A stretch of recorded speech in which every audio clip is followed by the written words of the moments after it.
हो, हा पैंजण आहे ना, आज पहिल्यांदा मोकळा सोडलाय. मोकळा सोडला म्हणजे त्याचा दावा काढून घेतलाय आज पहिल्यांदा. चल इकडे चल. काय इथंच उड्या मारता, इथं जरशा गायपाशी जातो की परत गायपाशी येतो. गायला ठेवला नेपियर खायला, लालक्या नेपियरची कुट्टी खायला ठेवली.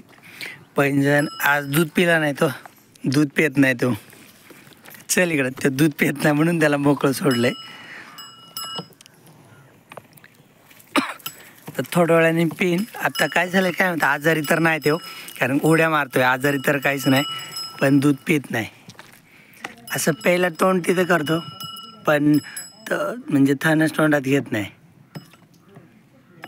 आणि असं तोंडात दिलं ना बळजबरी तरी तो आ करत नाही. तांबीकडे चल, इकडे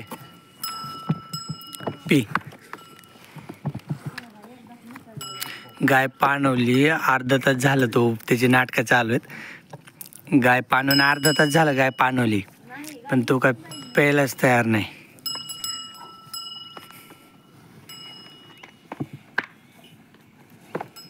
राहू दे, त्याला आणखीन अर्धा तास मोकळं सोडू. इथं गायपाशी मारीन उड्या, गाय बी खाते. थोडा वेळ मस्ती केली आणि नंतर लागले प्यायला. तरी बराच वेळ, अर्धा तास त्याने मस्ती केली, अर्धा पाऊण तास. नंतर मग लागलं प्यायला. काही त्याची दुसरी वेळेस असं करायची, म्हणजे दूध न पिण्याची, आणि मग नंतर पितं थोड्या वेळाने.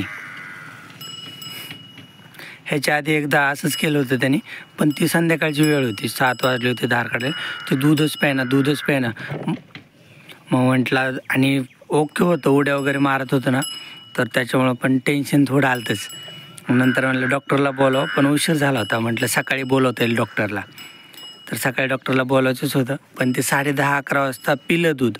त्याला गायपाशीच बांधलेलं होतं ना, मग नंतर पिलं मनाने दूध. मग त्याच्यानंतर त्यांनी परत आज असं केलं की धार काढायच्या वेळेस दूधच पिलं नाही अगोदर, आणि नंतर पाऊण तासाने प्यायला लागलं. आता पिते. त्याच्यासाठी ना बॉटलमध्ये दूध काढलं होतं. त्याच्यासाठी ना इकडं आपली बॉटल आहे ना, ह्या बॉटलमध्ये दूध काढलं होतं, पण ते बॉटलने दूधच नाही पिलं. बॉटलने दूध पिलं नाही, मग राहू दिलं थोडा वेळ. मग आता प्यायला लागले गाईला. मग बॉटलमधली व्यात त्यालाच पाजायचं, पण नंतर आता पिते व्यवस्थित. ते रुसलं होतं, अगोदर पिलं नाही. माझ्यावर नाही बाबा, त्याच्या आईवर रुसलं असेल, नाही काय माहीत, माझ्यावर रुसलं असेल. धार काढायला उशीर होतं ना गं, धार काढायला उशीर झाल्यामुळं रुसलं असेल. ते उशिरा दूध नको बनलं असेल, नाही तर त्याला नजर लागली असेल. बाबा आपल्या इथं रस्त्यावर गोठा आहे ना, कोणी पण म्हणतं गाईने 2 बैल दिली, 3रा बी बैल झाला. नजरच लागली असेल बाबा. नाही काय सांगता ते रुसलं पण असेल, कारण की आज 7 वाजले होते त्याला प्यायला सोडायला. मग उशीर झाल्यामुळे रुसला असेल. मग नंतर भुके पुढं काय, नंतर भूक लागली असेल, मग डबल लागलं प्यायला. रुसवा काय थोडा वेळाच असतो. तर हरण्याला इकडं बांधायचं आदरिकश, ते घी पुढं आदरिकश बांधायचं आहे त्याला. इथं आदरकीच्या बांधाला बांधायचे, पण आज इथं मोत्या उभा आहे ना, तिथं बांधायचं हरण्याला. बास हो, आणि ते इकडं हरण्याला बांधायचं इथं गवत खायला आदरकीपाशी. बस आतनक पुळू बस, इथंच खायचं त्याला, थांबितच. तर लागलं इथं खायला. हरण्याला मोकळं सोडलं नाही, कारण की इथं कोणीच नाही ना. चुकून जेवारीत गेला ना तर शेजाऱ्यांची जेवारी खाईल, त्याच्यामुळे त्याला बांधून ठेवलं आहे. बैल इकडे समोर नेपेरच्या शेतात बांधलेत. तर इथले बैल बाजूला बांधायचेत, कारण की आपलं पाठीमागं रुटर करायचं चालू आहे. आपल्याला हा नेपेर नको होता, तो काढून टाकायचा आहे, त्याच्यामुळे आता रुटर करायचं चालू आहे. तर आज ह्याला रुटर करायचं आहे, आपल्या मोसंबीच्या शेताला रुटर करायचं आहे. बैलांना बांधलं इथं डाळिंबाच्या कडीला. इथं खात्यात व्यवस्थित गवत दोघं पण. आता आम्ही आलो गावात जेवायला, आईला बसवलं स्वयंपाकाला, आणि हे वय माझ्या आत्याचा नात. मी तर मतदान केले, आता आजीला घेऊन जाणार आहे. तर आजीला घेऊन जातो, आजीचं मतदान करून येतो. आता आलो मी गावात सध्याला. आपण इथलं गांडूळ खत गोळा करून घेतलं, इथलं समोरचं सगळं. मी अगोदर एकच पिशवी भरली होती, परत आईने मी सकाळी ह्या 2 आणि ह्या 2-4 पिशव्या जास्तीच्या भरल्यात. चांगलं आहे. ह्याच्यात फक्त थोडा लिंबाचा पाला हे पडला वरून, नाहीतर खत सगळं चांगलं आहे.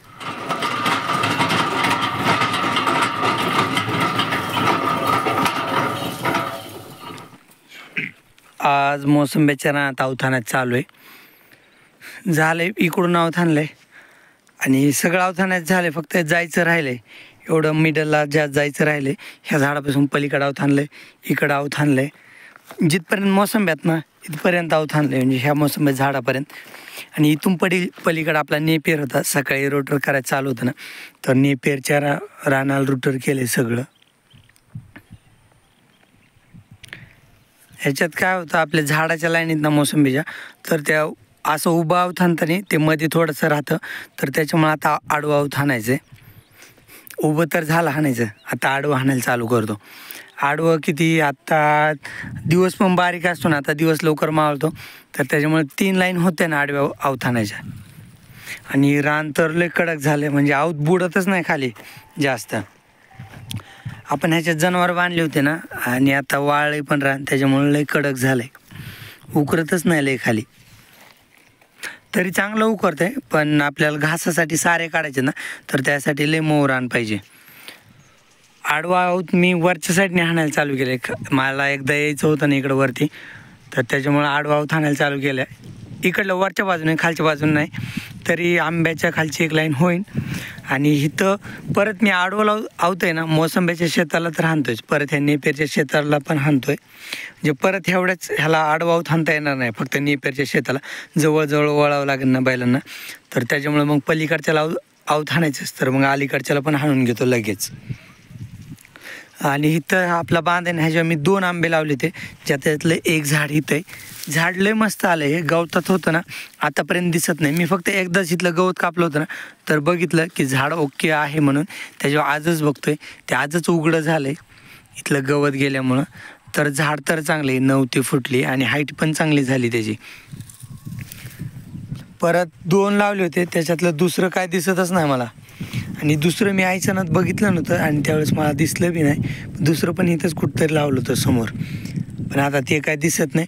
पण जाते एक तरी आलं चांगलं. ह्याला पाणी बसतं ना, त्याच्यामुळं चांगलं हिरवगाळी टवटवीत. फक्त उन्हाळ्यात एवढं उन्हाळ्यात लक्ष द्यावं लागेल, म्हणजे त्याच्या मुळ्या जरा जास्त पसरूच. तर एकदा काय शेतात मुळ्या गेल्या ना, मग शेतातलं पाणी त्याला भेटेन, तोपर्यंत जरा काळजी घ्यायची या झाडाची. हाईट पण चांगली झाली आणि पानं वगैरे चांगले आहेत त्याचे. चला अवथानून घेतो. चला तर दिवस मावळला आहे. आपण अवथानीत इथपर्यंत आलोत, पलीकडच्या बांधापासून इथपर्यंत. इथं आवत उभा आहे. इकडं आपल्या शेजाऱ्यांचं चालू भिजवायचं. आपलं तर आपण बटाटे भिजवून घेतलेत ना, त्याच्यामुळे एवढं काय भिजवायला नाही आपलं. तर बगळे तर लय मोठे आलेत. हे पाणी जमिनीत गेलं ना, तर किडे वर येतात जमिनीतले, हे किडे खाण्यासाठी आलेत बगळे, सगळे बगळे. तर बैल घेऊन चाललो मी, बैलगाडी आणायची. आईने गवत कापून ठेवलंय. आता हे 15-20 मिनिटात बगळे घरी जातेनच. इथं आईने बैलगाडीत गवत भरून ठेवलंय थोडंसं खाली, ते बी मी बैलगाडीत भरतो आणि बैलगाडी घेऊन जायची घरी. तर घरी जाईपर्यंत बैल कामाला चाललेत, पाणी पिते, मग घरी जायचं तोपर्यंत अंधार पडनच. आणि ओंबडेश आलाय सोबत.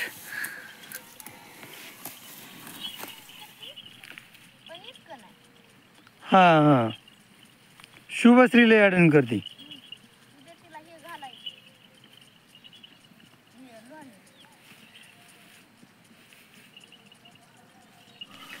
वातावरण मस्त आहे. शेजाऱ्याचं स्प्रिंकलर चालू आहे. आपल्याकडं स्प्रिंकलर नाही बरं का, अगोदर होतं पण नंतर खराब झालं, मध्ये आपण वापरलं नाही ते. आता आपल्याकडं स्प्रिंकलर नाही, ते स्प्रिंकलरने भिजवायचं चालू आहे. हे पाट पाणी चालू आहे. ते स्प्रिंकलरला जवळ थांबायची गरज नाही, एकदा सेट केलं ह्या पाट पाण्याला थांबून भिजवावं लागतं बघा. तसं पाणी कंट्रोल करावं लागतं आहे. म्हणजे जिकडं भिजलं नाही तिकडं पाणी लावायचं, जिकडं भिजले तिकडचं पाणी थांबवायचं. ते आपले शेजारी होते, ते आता 11:30पर्यंत तिथं थांबतात. 11:30पर्यंत लाईट आहे ना रात्रीचे. हे चिमणी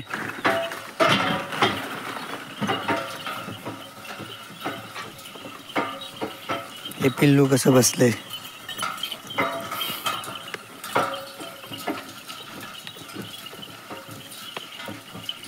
हे ह्याला न्यायचे थोड्या वेळाने दूध प्यायला.